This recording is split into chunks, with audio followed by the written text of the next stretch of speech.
This meeting is being recorded. Vou fechar o som de quem não vai falar. Bom, pessoal, hoje vamos vamos ter a nossa sessão do Quinta Potência. Hoje é 14 de julho de 2022 e vão ter o prazer de receber os colegas Pedro Dayer, que vai falar sobre os distúrbios orgásmicos pós-prostatectomia radical, e vai ser moderado pelo colega Dimas Antunes, de Recife. Então, Pedro, você está com a palavra. Vamos lá, meu querido.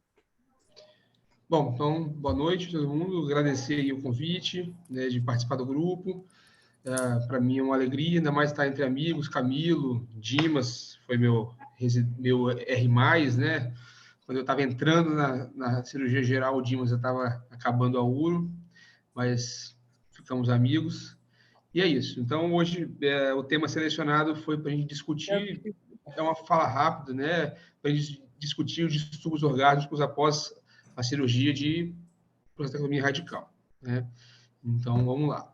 Então, assim, eu não sabia muito bem como era o público-alvo, se tinha não urologistas, de forma que esse slide é quase desnecessário, dizia da incidência do câncer de próstata, né, como é que 66 mil novos casos em 2020, né, que foi um ano que pouco se biopsiou, então, por aí você vê a importância, e que o tratamento padrão ouro para o câncer de próstata localizado ainda segue sendo a cirurgia, né, em que pese tem outras possibilidades, a radioterapia, né, a bracterapia, mas a cirurgia ainda e por muito tempo será, o carro-chefe do tratamento, né?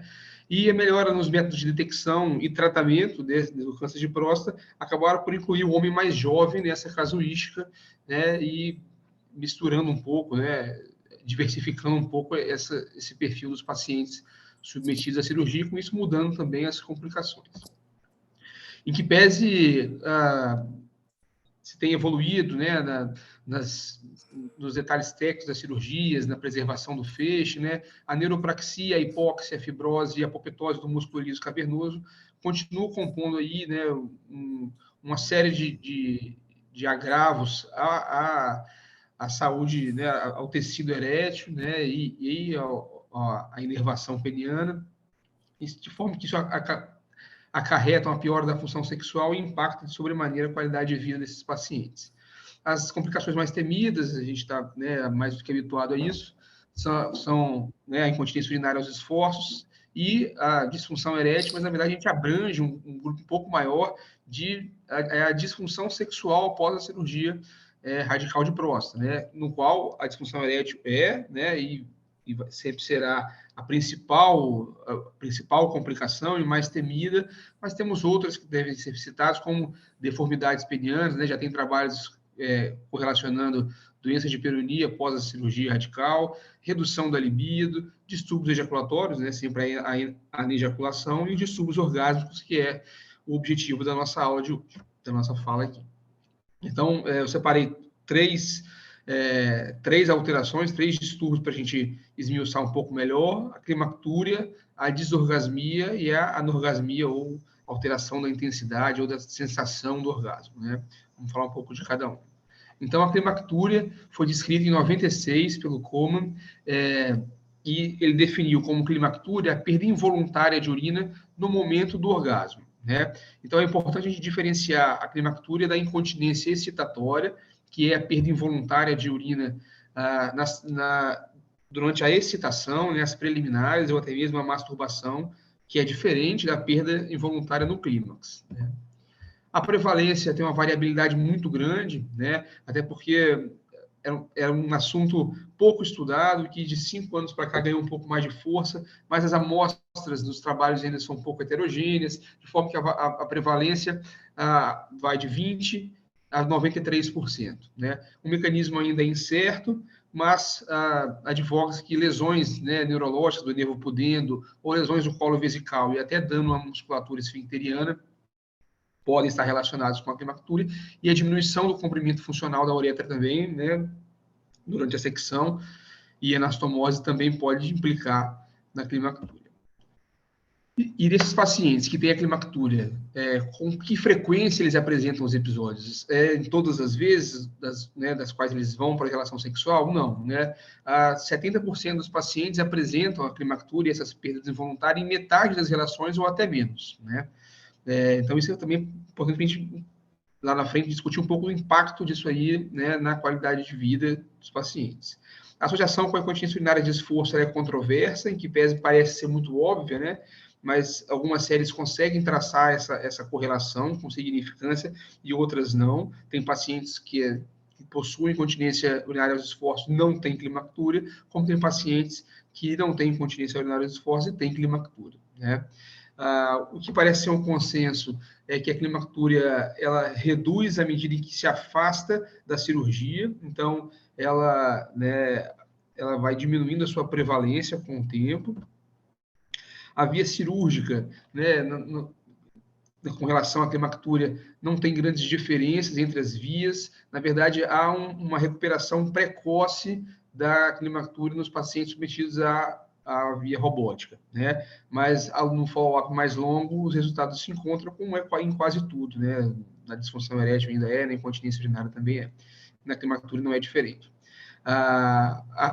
Também a radioterapia, até por não haver um dano direto né, de toda aquela fisiopatologia proposta no início, então você não tem um dano direto ao esfíncter, ao nervo pudendo, né, e também não altera o comprimento uretral, então a radioterapia também está ligada, né, praticamente não está ligada à climactúria, e isso é uma complicação cirúrgica, né.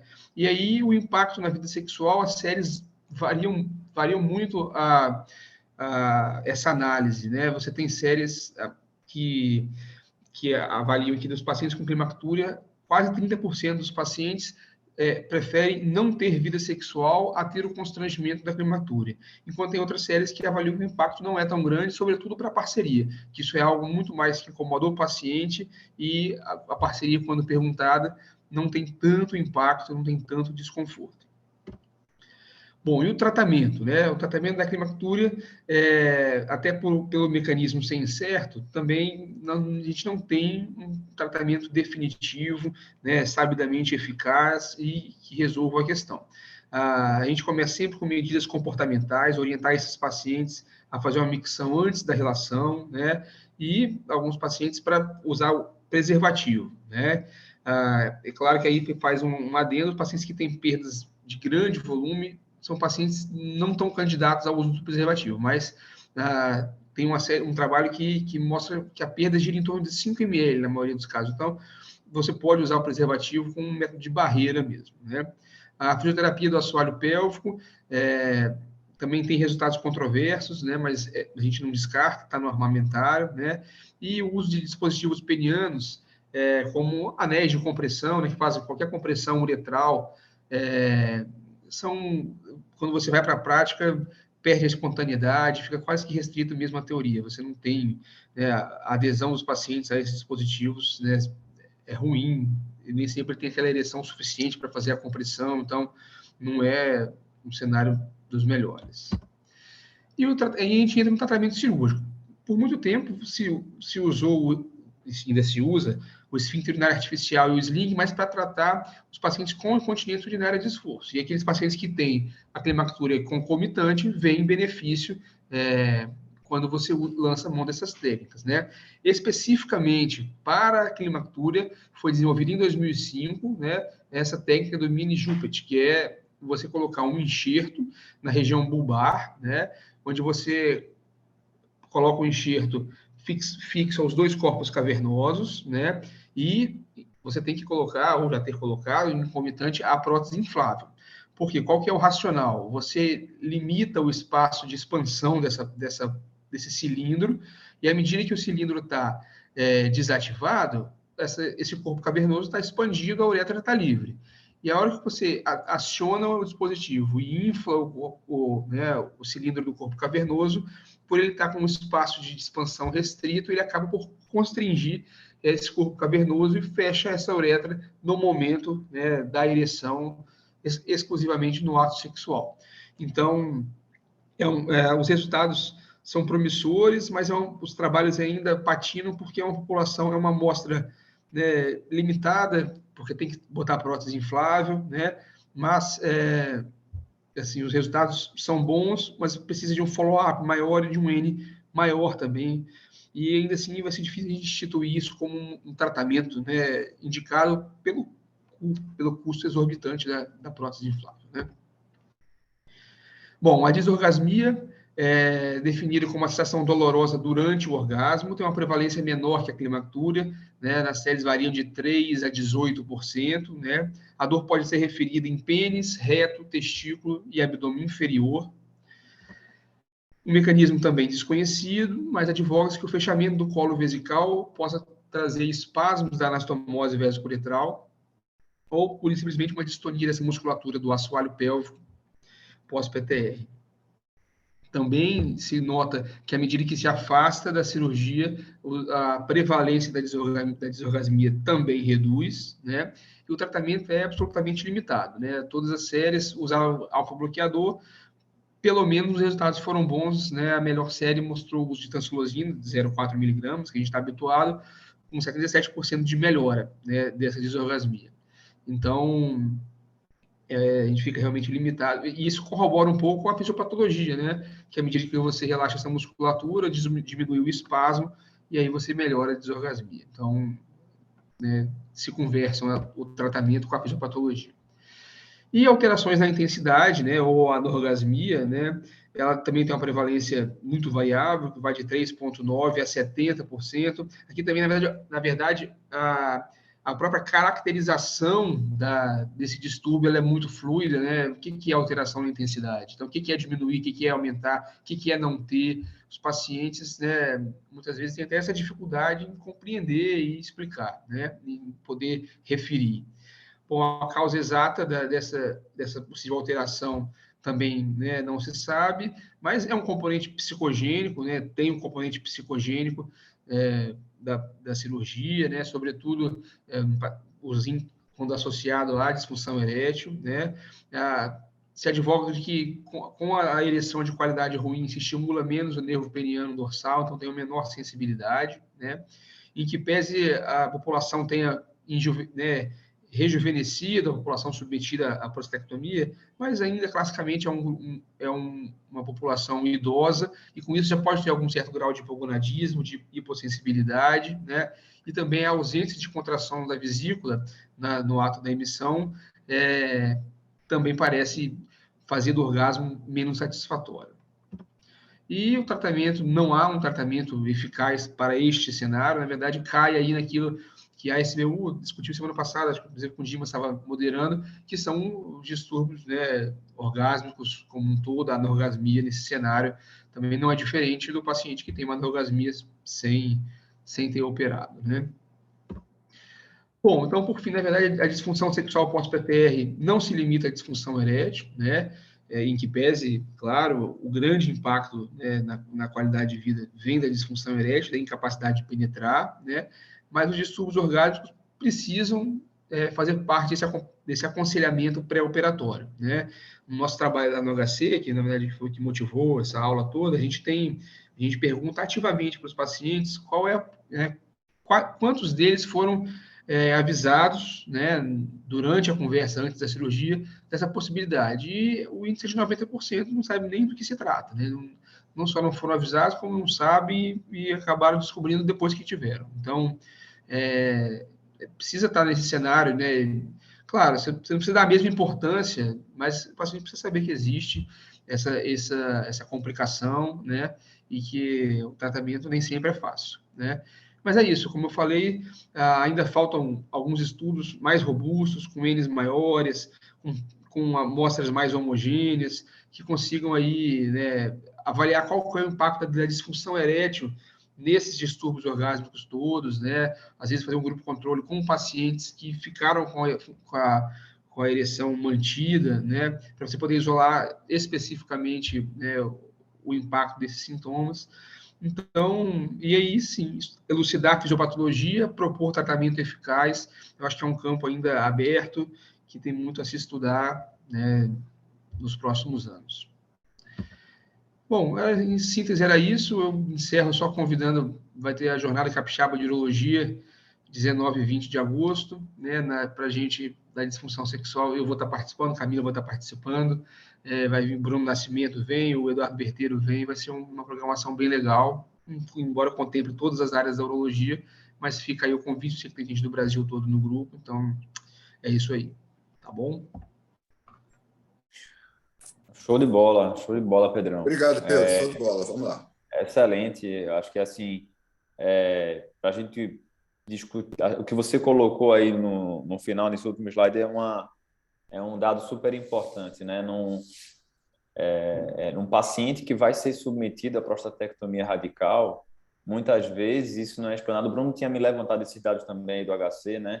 Do percentual de urologistas que explica efetivamente pro paciente o que é que vai acontecer no pós-operatório, né? Então, assim, a gente tem os números mais de grandes séries em relação à incontinência urinária, em relação à disfunção erétil, etc., e acaba se esquecendo de outros domínios da vida sexual do paciente, né? A gente sabe que a penetração é um dos domínios, né? Quando a gente vai falar, quando a gente vai pensar em insatisfação, até a gente comentou um pouquinho lá no Brasileiro sobre razões de insatisfação do paciente com prótese, né? Quando a gente vai instalar uma prótese peniana no paciente, a gente precisa deixar claro que a gente está resolvendo um dos domínios da vida sexual dele, né? E quando o paciente Exato. vai ser submetido a uma prostatectomia radical, quando ele vai ser submetido à prostatectomia radical, principalmente nos primeiros momentos ali que ele recebeu o diagnóstico, que ele nos primeiros meses pós-cirurgia, ou no caso especificamente cirurgia, mas pós-tratamento, ele está vivendo muito o luto do câncer, né? Então, a família está muito imbuída no processo de liberar, do PSA estar baixo, de ter imagem negativa e dos efeitos adversos. Não, isso aqui, doutor, isso deixa para depois, isso deixa para depois, isso deixa para depois. Uma hora depois chega, né?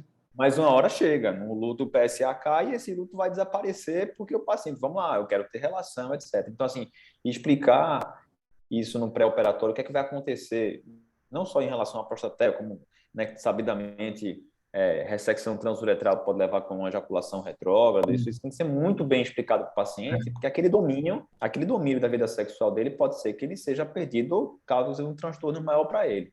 E como as concepções de como surge a vida sexual de cada um ela é diferente, alguns pacientes, né, como no caso da alteração de intensidade, o fato de eles não ejacularem, eles atrelam diretamente a intensidade do orgasmo a volume de sêmen ejaculado. Então, essa dissincronia, né, entre os fenômenos, é importante deixar claro para o paciente, olha, o seu sêmen não precisa passar pela uretra para que você atinja o orgasmo, né? Então, o orgasmo é uma sensação central de prazer. Então, isso é outra coisa que, se a gente parar para pensar e olhar mais para trás, né, todo mundo aqui fez prostaté, né, eventualmente até faz ainda hoje, quantas vezes você chegou para um paciente para você tentar desacoplar um pouco esses fenômenos para que isso não cause um estrago maior na vida do paciente. Porque se ele já traz isso no pré-operatório, ele não, entendeu? Vamos desatrelar esses fenômenos, porque eles não são exatamente a mesma coisa. Isso está muito relacionado à alteração da intensidade.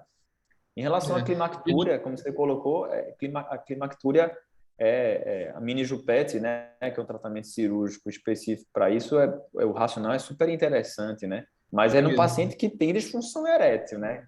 O paciente tem disfunção erétil associada, né? Isso. Sim, fala aí, Pedro. Eu ia falar Não, só aqui confirmar que assim, lá no HC a gente faz a consulta protocolar e que a gente pergunta ativamente, assim, de cada distúrbio orgásmico. E a gente você vê que o paciente tem dificuldade de compreender, basicamente, assim, o que é o quê, exatamente de conceito, o que é ejacular, o que é ter orgasmo, né? Você tem que explicar tudo, desde o básico. Porque, assim, eu não sei qual que é a realidade de vocês, no serviço de vocês, mas, assim, lá no HC... que é um serviço de referência, mas tem uma desconexão entre o ICESP e a medicina sexual, que parece ser a regra, a tônica de quase todo o serviço. Você não consegue conversar muito assim. O paciente, quando vem, ele já vem todo, né, mal orientado, operado, complicado, e você precisa destrinchar aquilo ali para ver o que salva. Né? Você não tem uma abordagem prévia, olha, está indicado, no mundo, né, ideal, no cenário, né, ideal, seria a gente abordar, inclusive, antes esse paciente, se fosse o caso, a gente explicar, né, os protocolos de reabilitação muito começam até antes da cirurgia, os inibidores, então, isso a gente não vê nem no privado, quanto mais no serviço público. Você chegou a ver em algum dos seus levantamentos, ou até do pessoal do HC, alguma coisa sobre tratamento prévio, como uma medida profilática, tipo uma fisioterapia do assoalho pélvico? A gente tem alguns trabalhos em fisioterapia para evitar incontinência de esforço no pós-op, né? Fortalecer musculatura. Não vi nada para climactúria, não. Para climactúria, não. Certo. Então, Henrique, quer perguntar alguma coisa, Henrique? Sim, eu queria perguntar quais medidas práticas que podem ser dadas ao paciente que chega com queixa de que a qualidade do orgasmo diminuiu muito, o prazer da relação diminuiu, o volume do sêmen diminuiu, e ele já não está tendo mais aquele prazer que ele tinha antes. Qual é a recomendação? Hidratar, avaliar níveis hormonais, fazer uma terapia de casal para melhorar a relação do casal. O que você orienta na prática? Eu acho que primeiro, acho que o mais importante é você destrinchar, como o Dimas falou, qual que é o papel de cada disfunção nesse cenário dele de anorgasmia ou de redução de intensidade. Então, assim, qual que é o papel da disfunção erétil, né? Muitas vezes tá inadequadamente tratada a disfunção erétil dele, né? Qual que é exatamente se ele não está confundindo a nejaculação com anorgasmia, né? Se ele está porque como ele não sai mais nada, ele não tem mais orgasmo, né? Mas, assim, do ponto de vista prático, é algo bem complicado, porque você tem que trabalhar, né, tentar conversar, e o que não for possível, é pedir ajuda, terapia mesmo. Acho que o Camilo já está aí, ó, mão levantada. Só, o doutor Henrique, só complementando aqui o que o Pedrão está falando, esses pacientes, às vezes é até difícil entender qual é a queixa deles. Você fica, às vezes, horas com esses pacientes e você não entende qual é a queixa dele. Só complementando o que você está falando, porque é mais ou menos isso daí. É difícil tratar e é difícil, às vezes, entender qual é a queixa do paciente. Se ele tem climatúria, se ele tem desorgasmia, se ele tem um problema no relacionamento. Sim, é dificílimo esses pacientes. São muito complexos de você realmente entender qual é a queixa. Se você não tiver tempo e realmente ouvi-lo, não adianta que você não vai conseguir tratar direito. Tem aquela questão também que o paciente está tratando um câncer de próstata, fez uma cirurgia curativa para tratar uma doença maligna e invariavelmente fatal, se não for tratada, e que, eventualmente, alguns preços têm que ser pagos por isso. Não é uma cirurgia que isenta de consequências, ela quase sempre tem consequências, e algumas delas se manifestam com relativa frequência. Então, isso é uma coisa importante, como vocês falaram, conversar com o paciente antes da cirurgia, para isso diminuir o impacto dele na qualidade de vida.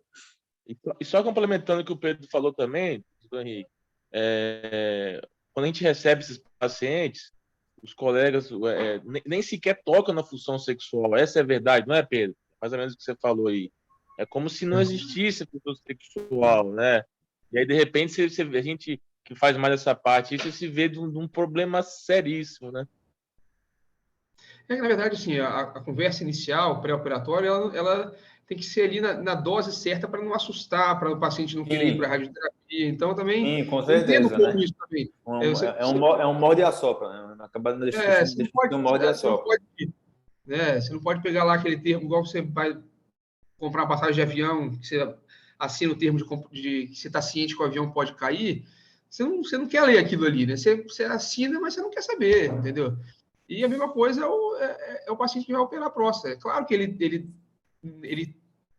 entende que tem risco, mas naquela hora aquilo tem importância menor para ele, né? E para o cirurgião também. Na verdade, ele vai falar, é óbvio, ele vai aplicar um termo, né? Para se isentar de qualquer coisa, não de qualquer coisa do ponto de vista jurídico, mas assim de não ter avisado, de não ter sido orientado. E ele vai tocar o barco, ele quer e precisa operar, é o trabalho dele também. Eu acho que ele não vai dizer, olha, a sua chance de ficar impotente, né, pode, em algumas séries, ultrapassar 50%. Os caras não vão operar ninguém. Aí ele vai dizer lá, ele vai pegar a melhor série, vai dizer, né, que o resultado é de 20%, mas quem está na prática sabe que não é. Até mesmo para você evitar de ser cobrado pelo paciente de uma forma que ele queira reclamar com você. Ele pode até falar, doutor, se eu soubesse que eu ia passar por essas complicações, talvez tivesse preferido escolher outra abordagem, ou adiar a cirurgia e tudo mais. Até mesmo para liberar você dessa responsabilidade. Desse peso, com certeza. Em relação à disfunção orgásmica de maneira geral, né? Se você for observar na prática clínica, isso mesmo fora do cenário pós-prostaté, na imensa maioria das vezes, não só quem faz medicina sexual, Quem faz medicina sexual, ok, mas assim, que o urologista que não faz muito medicina sexual de maneira geral, ele não é dado a perguntar ativamente uma queixa ejaculatória do paciente numa consulta de rotina ou coisa nesse sentido, né? Quando aquilo ali já pode ser um domínio que às vezes o paciente não trouxe e eventualmente, isso não é comum, mas eventualmente você pode estar criando um problema para si, né? Uma coisa interessante nas definições das disfunções orgásmicas, quer seja em relação à ejaculação rápida, quer seja em relação à ejaculação retardada e afins, existe um item na definição dessas entidades nosológicas que é constrangimento ou aquilo ali causar algum problema para o paciente e para o casal, né? Gerson Lopes, semana passada, falou um negócio muito interessante. Ele falou assim, olha, eventualmente, ejaculação precoce pode resolver o problema de um casal, né? A depender do cenário como aquilo ali foi criado.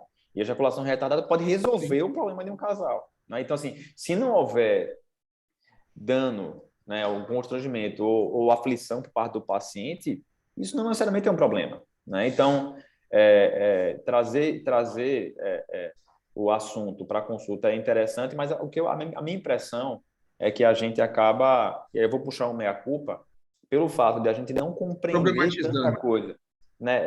Eu vou puxar um pouco meia-culpa em relação à disfunção orgástica, né? Se coloque em uma situação parecida.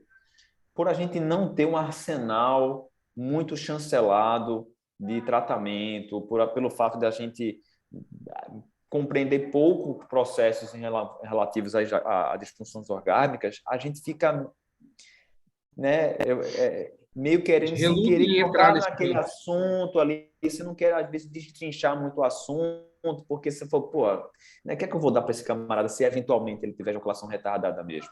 Né? Eu vou dar ioimbina para esse camarada, eu vou dar bupropiona para ele, buspirona, o que é que eu vou fazer para esse paciente? Eu estou arranjando um problema para mim que o paciente nem me trouxe. Então, assim, eu acho que a gente tem muita tarefa para fazer em disfunções orgásmicas, né?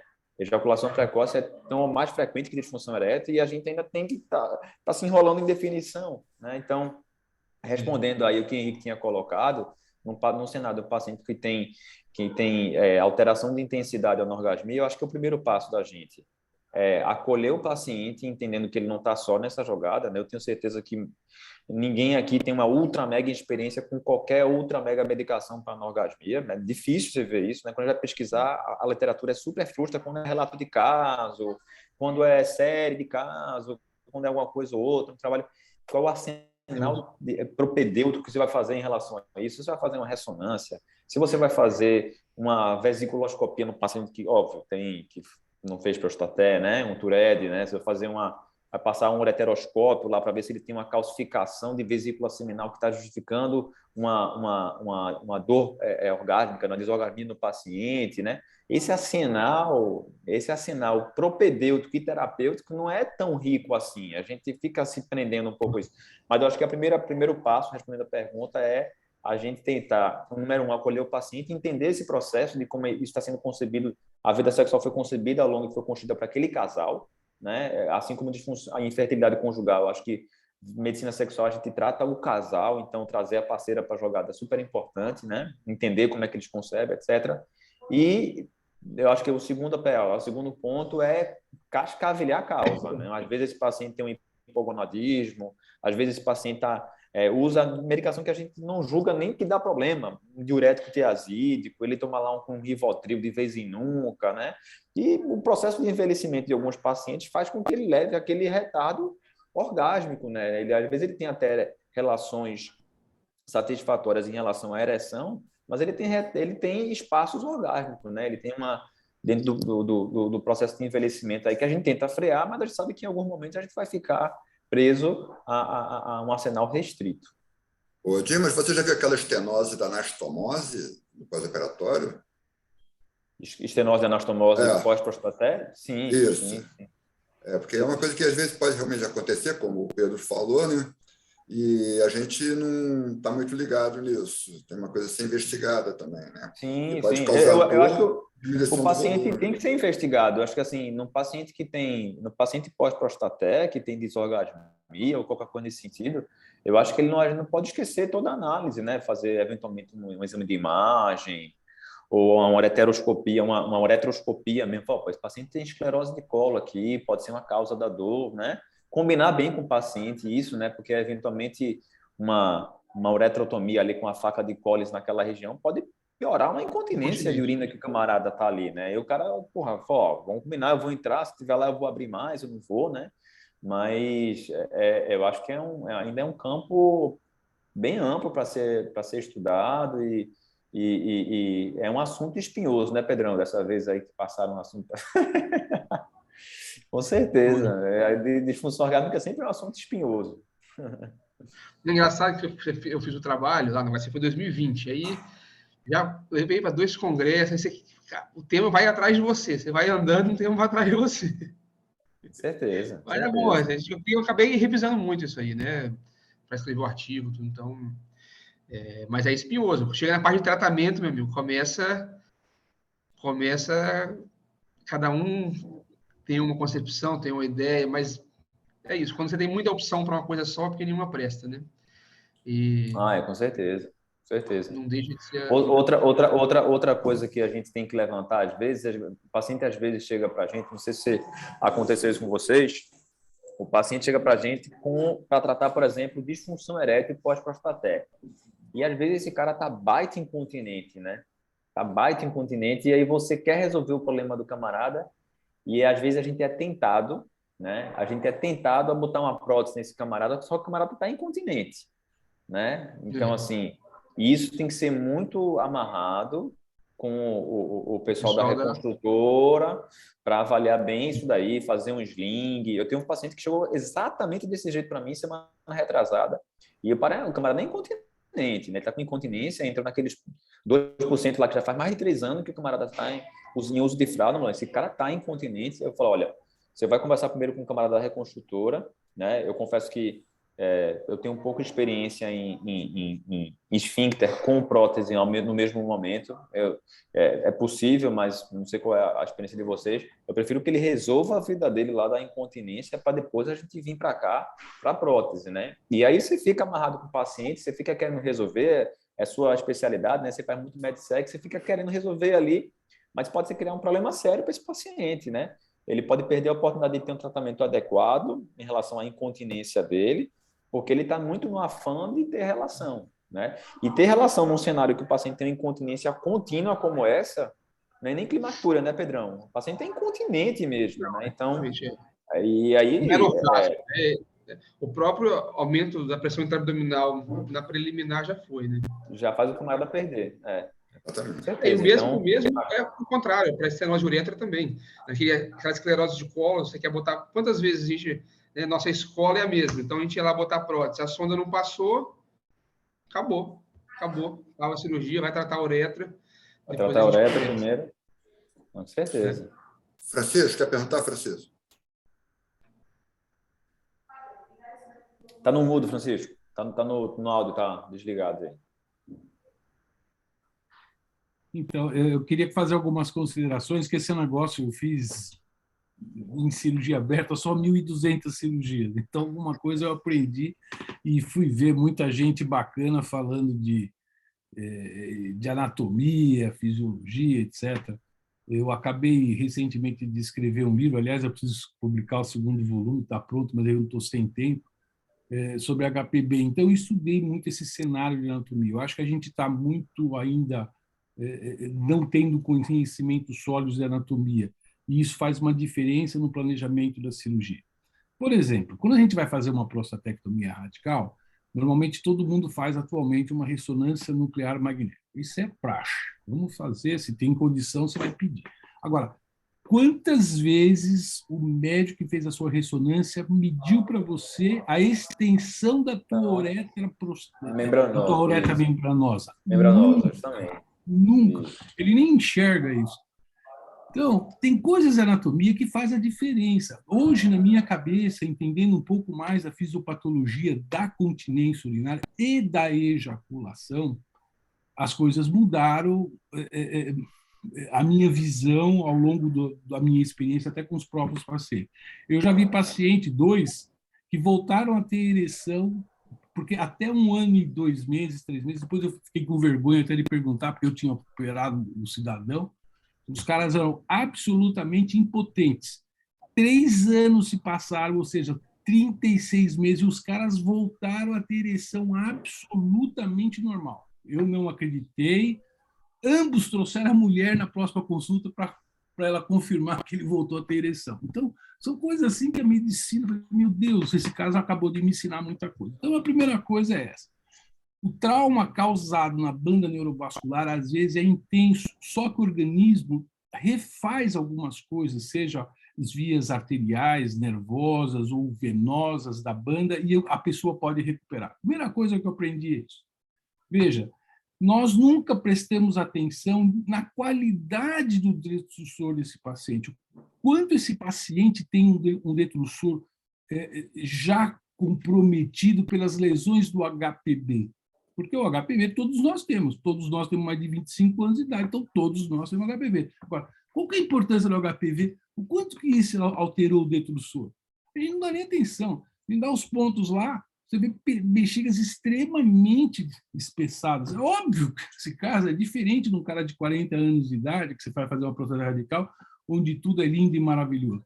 Eu já fiz prostatectomia aberta, de tirar a sonda, o paciente voltar no dia seguinte à cirurgia e falar: doutor, sou o melhor cirurgião do mundo. Eu, como assim, você é louco? O que você veio fazer? Doutor, tive relação sexual. Tá?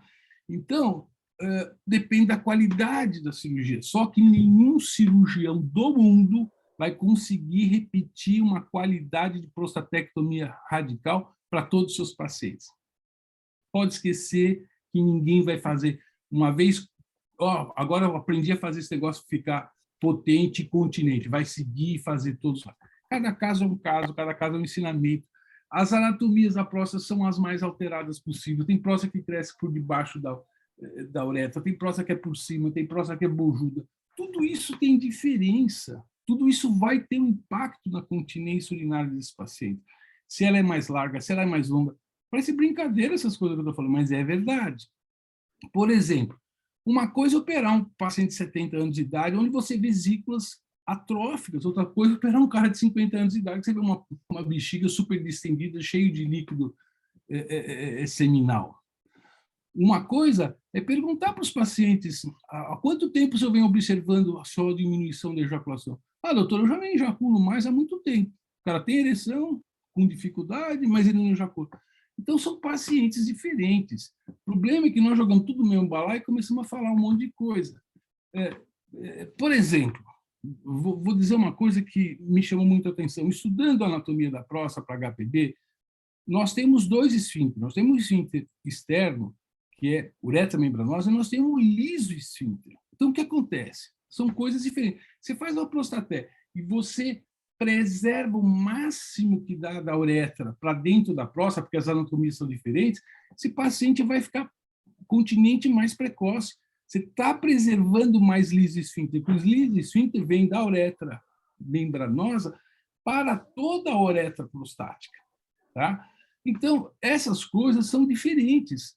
Por isso que o cara tem climatúria. Se você faz uma secção, o cara já tem uma uretra membranosa que é menor do que 0,6 centímetro, esse cara vai ter mais chance de botar. Você pega um cara que tem uma uretra membranosa de 1,2 centímetros, você pode fazer a cirurgia até errada, que o cara vai ficar continente. Então, essas coisas nós não damos valor, porque nós não percebemos o impacto que isso tem na prostatectomia radical. É um conjunto de coisas. Né? Então, você tem que lidar com esse paciente e entender. Fazer o estímulo do corpo cavernoso precocemente. Vou começar daqui a 3 meses. Que daqui a 3 meses? Acabou a cirurgia, tirou a sonda, começa a dar. Tá dando a filha para o cara, bicho. Não tem que esperar nada. A qualidade da ereção pré-operatória. Uma coisa é ter um cara que tem uma nota 3 na ereção, 3 em 10, e outro é o cara que tem 9 em 10. É completamente diferente o cara. Tem que estimular o corpo cavernoso. Talvez tenha que injetar, fazer injeção para manter esse corpo cavernoso. Meu pênis diminuiu de tamanho. Pô, pode diminuir sim pela prostata, mas se você não fizer nada durante 6 meses, meu amigo, é óbvio que o pênis vai diminuir de tamanho. O pênis foi feito para ter ereção. Nós dormimos, nós temos a sono REM, nós temos múltiplas ereções durante esse período. O cara faz a cirurgia, deixou de ter esse troço, você está deixando os radicais livres no corpo cavernoso. Então, é uma somatória de coisa. Se você fizer estimular o vácuo no cara, você está ajudando o cara. Então, todas essas coisas têm que passar na nossa cabeça. É óbvio que você não vai conseguir corrigir uma hematura porque o cara não tem o liso esfíncter, mas você fez uma secção em cima, deixou muito pouco uretra para dentro. Nós temos que, tudo isso tem que ser pensado e medido, e nós não damos atenção a isso. Por exemplo, é muito comum fazer uma prostata radical, e mesmo na robótica, o cara vai lá e passa o mixer por debaixo da uretra. Pelo amor de Deus, não faz isso, compadre. A uretra está fixa, tem um negócio chamado RAF mediana, reto uretral. Se você desestruturou isso aí, o cara vai ter continência, óbvio. Pode até ser que ele recupere, porque a cicatriz vai vir, mas você desestruturou a anatomia da uretra membranosa junto com a uretra proximal. Essas coisas são importantíssimas, tem que dar valor para fazer a cirurgia. Se o cara não sabe disso, sai tacando a tesoura lá, ele não sabe o que está operando, aí vai dar tudo errado. Então, essas coisas que vocês falaram, da climatúria, para mim, está relacionado a isso. Tem cirurgiões robóticos que preservam mais a ereção. Esses pacientes ficam mais continentes. Se você preservou a banda, não foi tão traumático. Uma coisa é operar uma próstata de 35 gramas, outra coisa é operar uma próstata de 120 gramas, seja com robótica, seja aberta. Então, essas coisas todas têm que ser levadas em conta. Quanto que foi feito de tração pelo seu assistente ou por você? A neuropraxia demora 18 meses para ser restaurada. 18 meses. Então, se você estraçalhou o nervo de tanto que você puxou, é óbvio que o cara não vai ter ereção precoce. Então, essas coisas são muito importantes. A gente entender o detrusor, a espessura, a complacência. Como é que está a cintura? Esse cara tem uma hiperatividade no pré-operatório, ele já tem urgência. São casos diferentes, né? Então, esse planejamento e você sabendo avaliar tudo isso, você já vai falar para o paciente as coisas que vão acontecer. Olha, meu amigo, eu opero pacientes próximos de 70 anos, eu falo, olha, meu amigo, no mínimo vão 2 meses para você ficar seco, viu? Então, não se preocupe, não fique estressado, porque você vai ter incontinência urinária aos esforços. Ponto final. Talvez à noite você consiga prender sua urina, mas durante o dia não vai conseguir. Passados 2, 3 minutos, o cara fica continente. Por quê? Porque eu sei que o músculo envelheceu com a idade. Ele não tem um músculo de um cara de 50 anos. Então, essas coisas todas, nós temos que parar, tomar atenção, para a gente até prever o que vai acontecer. Eu já falo isso para o meu paciente que eu vou fazer. Meu amigo, se eu tenho 72 anos de idade, sou diabético, não vai esperar a continência de um diabético. O músculo já está alterado, ele tem uma neuropraxia diabética, depende muito da qualidade da sua anastomose, da sua preservação da sua uretra, o quanto você vai traumatizar essa. É um monte de coisa. Parece brincadeira, mas isso é o final que vai acontecer. Você já está esperado as coisas. Então, essas coisas a gente já pode prever, desde que a gente entenda um pouco da fisiopatologia. Existe um trabalho coreano, eu gostaria muito desse trabalho, eu acho que vale a pena apresentar nas nossas reuniões. Tem um trabalho da ejaculação coreano, que o cara fez microscopia e ultramicroscopia, explicando os nervos, a circulação de musculatura lisa no duto ejaculatório final. Meu, é absurdo. Então, nós estamos longe dessa realidade, desse entendimento. Sabendo essas coisas, é que nós vamos saber entender. Por exemplo, eu tenho feito hoje RTU de próstata até 40 gramas, não pode ser maior que isso. Você pode ir lá, operar o lobo mediano do cara, se o cara tiver aquelas... só tira o lobo mediano. E você preservar 1 centímetro acima do vero montano, esse cara vai ejacular. Então, como é que você vai operar um paciente de 50 anos de idade como se fosse um cara de 70? Esse que já não está ejaculando e o outro que quer ejacular. Vai lá, faz essa cirurgia, meu amigo. O paciente vai ficar feliz com você. Isso dá certo. Isso não é coisa de agora, não. Isso é Gil Vernet, 1996. Escola Espanhola de Urologia. Eu não vejo os urologistas fazendo esse troço aqui. Eu falo com os caras, parece que eu estou falando grego. Então, são coisas que eu acho que a gente... Ficamos falando um monte de coisa estranha e as coisas básicas, princípios importantes, nós não sabemos. E óbvio que nós temos que muito aprender mais de conceitos. Isso aí é um aprendizado eterno, né? Discutir com quem realmente tem experiência, ver resultado. Eu vejo... Olha, vou falar um negócio aqui agora para vocês, entre amigos. Eu vejo o Patel, eu falei, Patel, doutor Patel, pelo amor de Deus, não corte a uretra desse jeito. Quando ele vem ensinar a prostatectomia, fica olhando para mim, pô, falei para o Patel isso aí. E até hoje ele não entendeu direito o que eu falei para ele. Sabe? O cara tem 16 mil prostatectomias radicais. É lógico que ele faz, o cara é um gênio, né, na arte de operar. Mas são conceitos que até os grandes ainda não sacaram que é verdadeiro. Entendeu? Ou seja, a nossa profissão, a medicina, principalmente a cirurgia, coisas básicas, nós estamos tendo ainda muita dificuldade de entender coisas que são importantes para os nossos resultados, né? Se a gente entende esses princípios, a gente vai conseguir minimizar complicações que são frequentes, né? A gente pensa muito que a continência, a ejaculação, é o fechamento do colo vesical. Não, que colo vesical? Se você preservar 1 centímetro em cima do vero montano, esse cara ejacula, porque os dutos da próstata e da vesícula seminal drenam nessa região. Então, não é um colo vesical. É lógico que ajuda, mas próstata pequenininha, todos vão ejacular, sem exceção, né? A cirurgia deu certinha, e aí vai, né? Sei lá. Acho que era isso que eu queria comentar, né? Não, com certeza, né? Mais esses princípios anatômicos aí, com tudo que você falou, doutor Francisco, com certeza vão mitigar o dano no futuro, né? E realmente, eu acho que, como você colocou aí, né, ter dados... A gente pensa muito em dado prognóstico em relação ao prognóstico da doença mesmo, mas levantar o que é que a gente tem dado prognóstico em relação à recuperação precoce de continência, em relação a evitar um transtorno orgásmico pós-operatório, a própria disfunção erétil, né? Como você colocou aí o comprimento da uretra, tem até levantamento disso, né? De ressonância, o comprimento da uretra está relacionado à Não vejo ninguém falando nisso. Pois é. Porque você preveniria o cirurgião para um dano, mas vai com cuidado, mano. O cara tem 5 centímetros de uretra membranosa, meu compadre. Não mexa nesse esfíncter, porque a chance desse cara vir a ter incontinência é muito grande. Você estava falando, eu lembrei de um negócio, acabei esquecendo agora para falar que era muito, muito bacana, né? O que era, meu Deus?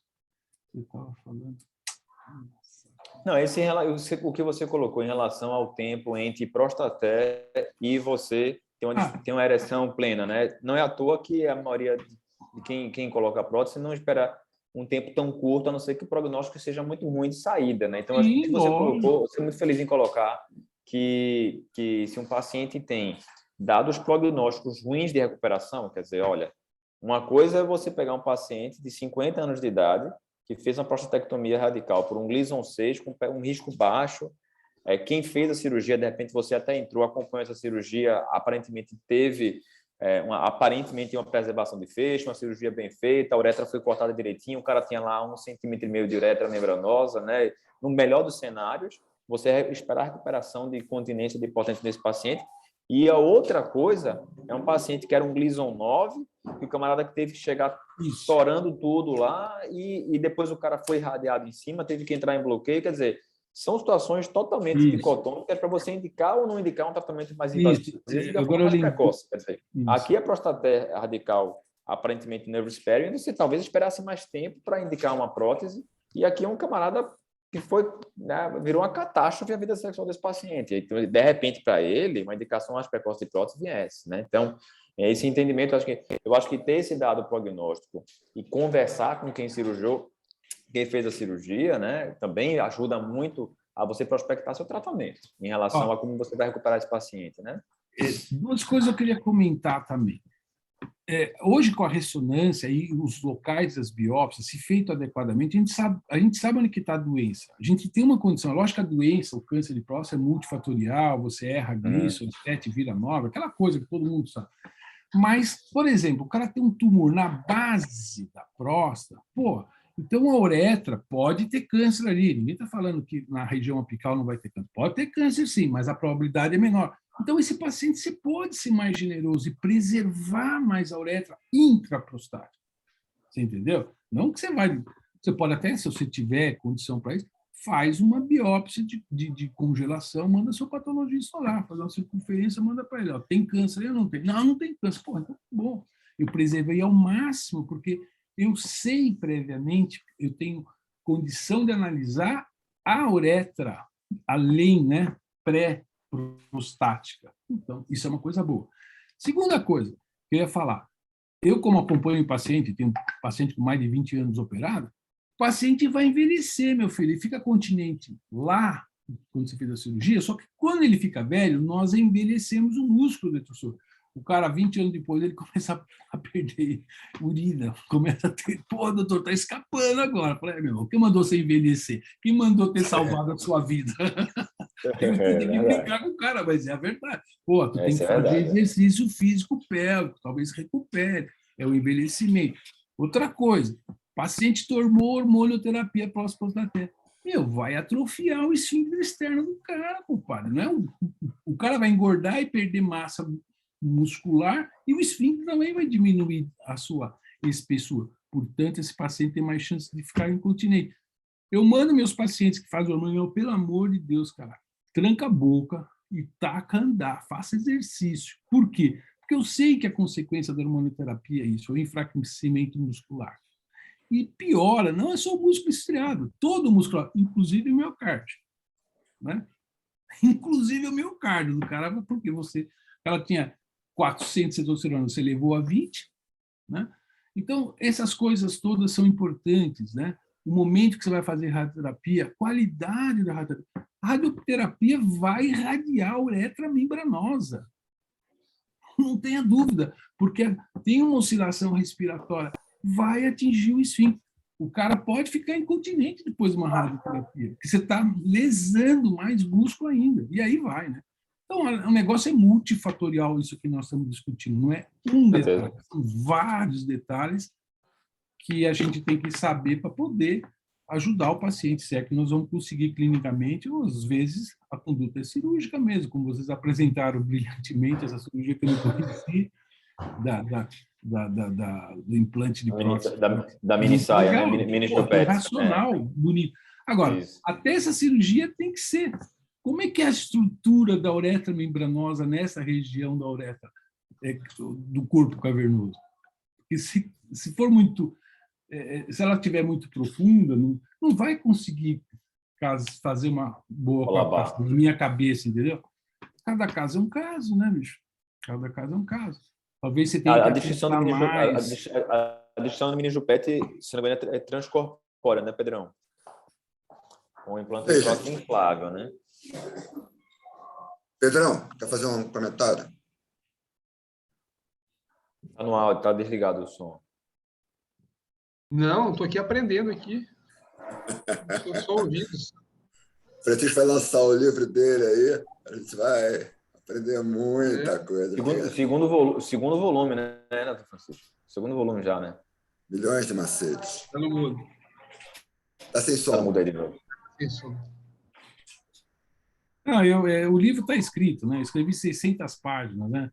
Na verdade, o segundo volume está escrito, eu estou revendo alguns capítulos, porque tanta coisa, você começa a estudar, que não tem fim, né? Aí eu falei, uma coisa que não acaba, não tem fim. Quanto você mais escreve, mais aparece coisa para escrever. Chega uma hora, eu falei, não, agora vou dar um basta nesse troço aqui, mas é assim que nós aprendemos medicina, na discussão, vendo coisas que os colegas falam. Possível. o Pedro acabou de falar de coisa para mim que eu nunca ouvi falar na vida. Então, por isso que é importante estar aqui. Você entendeu? Porque como é que você vai conseguir entender todas as coisas que estão acontecendo? Impossível. Não dá, é muita informação. Vamos parar, ver lá o que os colegas estão falando, talvez trocar essas informações que talvez vocês nunca tinham refletido. Sim, claro. Será que aquele maluco lá falou um negócio certo? Essas coisas vão entrando na nossa cabeça. Isso que faz a medicina melhorar. Nossas pessoas que estão aqui são poucas, mas todos nós ganhamos nesse encontro, entendeu? Então, eu acho que o Henrique, que trabalha afincamente com isso, eu sempre falo isso para ele, tem que aplaudir mesmo, porque são essas pessoas que fazem a diferença, trazer a cultura para o próximo, né? Parar, refletir um pouquinho. Pô, não estou com o saco de assistir a novela da Globo agora. Acho que aqui foi mais importante do que a novela da Globo, pô. Ok, gente. Está tendo Palmeiras e São Paulo. Eu vou encerrar, Aqui então, a gente não agradecendo tá a presença passando. de todos. Agradecer a presença do Pedro, a paciência, os slides estavam ótimos. Pedro, parabéns pela... Obrigado pelo convite. Muito bonitos. Muito bonitos. Dimas, obrigado pela sua participação mais uma vez. Você é um excelente colaborador. Francisco também sempre participa aqui. O Camilo é o nosso office boy, praticamente.